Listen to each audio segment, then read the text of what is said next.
Hello good morning friends and welcome to my new series जो कि आपके पास एचपी टेट और कमीशन को लेके रहने वाली है साइकोलॉजी बेस्ड। इसमें हम प्रीवियस ईयर के पूरे क्वेश्चंस पेपर को एनालाइज करके आपके पास एक टर्मिनोलॉजी सीरीज बनाएंगे जिसमें आपका जो हाईलाइटेड टॉपिक रहते हैं उनके ऊपर ब्रीफली डिस्कशन करेंगे। तो हमारा पहला टॉपिक रहने वाला है असेसमेंट के ऊपर। Assessment of learning, assessment for learning, assessment as learning, assessment in learning, ये सारा टॉपिक रहने वाला है। तो वीडियो को शुरू करने से पहले प्लीज आप चैनल को सब्सक्राइब करिए ताकि और नोटिफिकेशन बेल को भी ऑन करिए ताकि नेक्स्ट वीडियो में डे की 2 वीडियो डलेगी आपके पास नोटिफिकेशन आ जाए। और प्लीज इस सीरीज को जो भी फॉलो कर रहा है सीरियसली फॉलो करिएगा। आपको सीडीपी के लिए कहीं और भटकने की जरूरत नहीं पड़ेगी, आपका पूरा कॉन्सेप्ट यहीं पे क्लियर करवा दिया जाएगा। तो फर्स्ट टॉपिक है assessment of learning. Assessment of learning का दूसरा नाम आपके पास समेटिव असेसमेंट भी होता है।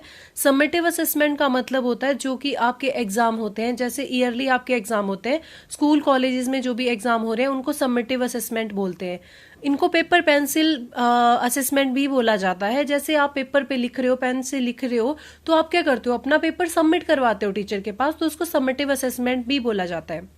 और ये जो समेटिव असेसमेंट होती है ये पूरी तरह से टीचर कंट्रोल होती है, तो इसको बोला जाता है टीचर सेंटर।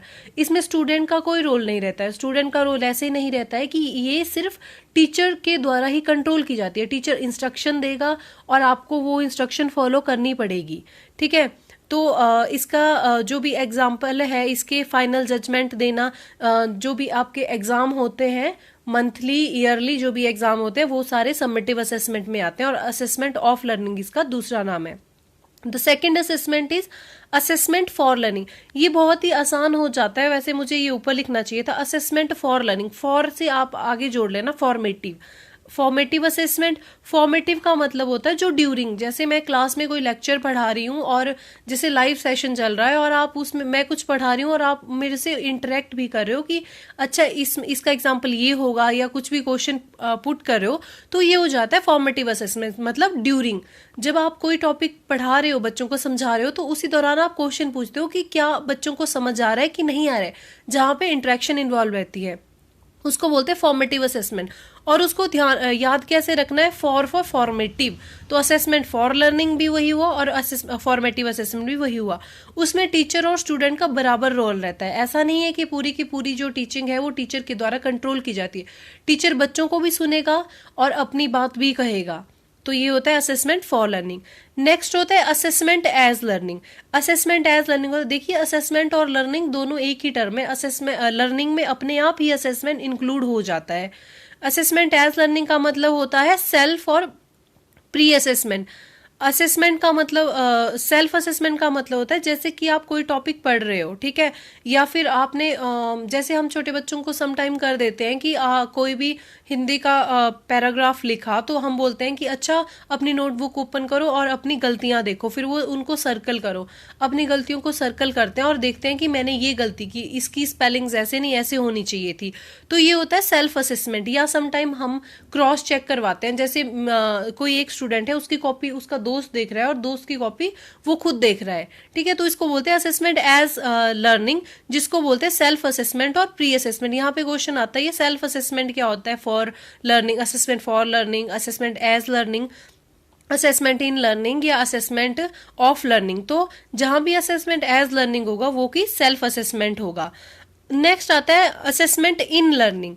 और यहाँ पे असेसमेंट एज लर्निंग में जो टीचर का रोल होता है वो टीचर का रोल थोड़ा कम होता है और स्टूडेंट का रोल ज़्यादा रहता है। अच्छा, स्टूडेंट का रोल ज़्यादा कैसे रहेगा, टीचर का रोल सिर्फ इतना रहता है कि वो बच्चे का प्रीवियस नॉलेज चेक करता है। जैसे कोई टीचर क्लास में आया, उसने बच्चे का प्रीवियस नॉलेज चेक किया और उसके अकॉर्डिंग टीचर ने डिसाइड किया कि मुझे कैसे और कौन सा टॉपिक पहले पढ़ाना है, तो उसको बोलते हैं असेसमेंट एज लर्निंग। और स्टूडेंट का रोल कैसा है कि उन्होंने असेस करना है अपने आप को कि हम कितना सीख पा रहे हैं, मेरी गलती कहाँ है और मैं क्या नहीं कर पा रहा हूँ और क्या नहीं समझ पा रहा हूँ। The next one is assessment in learning.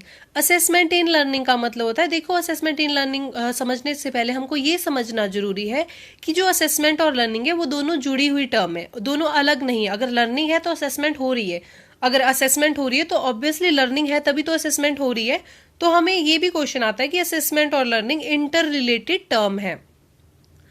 फिर इसमें जो टीचर स्टूडेंट का रोल रहता है बहुत हाई होता है। अब इन लर्निंग का मतलब क्या है, जैसे कि आप कोई चैप्टर पढ़ रहे हो, ठीक है, जैसे आप ये वीडियो ही देख रहे हो, अगर जिस बच्चे को ये असेसमेंट का टॉपिक बिल्कुल क्लियर है वो क्या करेगा, आगे आगे करेगा वीडियो को और नहीं देखेगा, स्किप कर देगा। जैसे दो बच्चों को कुछ बच्चों को ऐसा है कि असेसमेंट ऑफ लर्निंग क्लियर है, असेसमेंट फॉर लर्निंग भी क्लियर है, लेकिन असेसमेंट एज लर्निंग और असेसमेंट इन लर्निंग क्लियर नहीं है।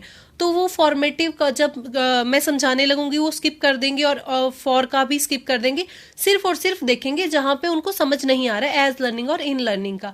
तो ये होता है असेसमेंट इन लर्निंग, मतलब जहां पे आपको समझ नहीं आ रहा है आप वो टॉपिक ढूंढोगे। कि जैसे आप एक बुक पढ़ रहे हो तो आप ऊपर से उसको स्कैन कर रहे हो, ऐसे देख रहे हो, स्किमिंग कर रहे हो उसकी, और आप वहां पे जाके रुक जा रहे हो जहां पे आपको चीज समझ नहीं आ रही हो, फिर वापस करके आप उस चीज को देख रहे हो कि अच्छा ये चीज थी जो मुझे समझ नहीं आ रही थी। तो ये होता है असेसमेंट इन लर्निंग, कि आप अगर पढ़ रहे हो तो असेसमेंट अपने आप हो रही है। इसका कोई एग्जाम्पल नहीं है। टीचर रोल इज निग्लिजिबल होता है इसमें, और teacher only as a facilitator होता है, ठीक है, और स्टूडेंट का रोल बहुत ही हाई होता है। तो यहाँ पे हिंदी में भी बता देती हूँ मैं। असेसमेंट ऑफ लर्निंग को बोलते हैं अधिगम का आंकलन, और असेसमेंट फॉर लर्निंग को बोलते हैं अधिगम के लिए आंकलन, और असेसमेंट एज लर्निंग को बोलते हैं अधिगम के समान लर्निंग। अगर आपको ये टर्म्स क्लियर है तो आपको एग्जाम्पल बहुत ही आसानी से आप टिक कर लोगे। Thank you.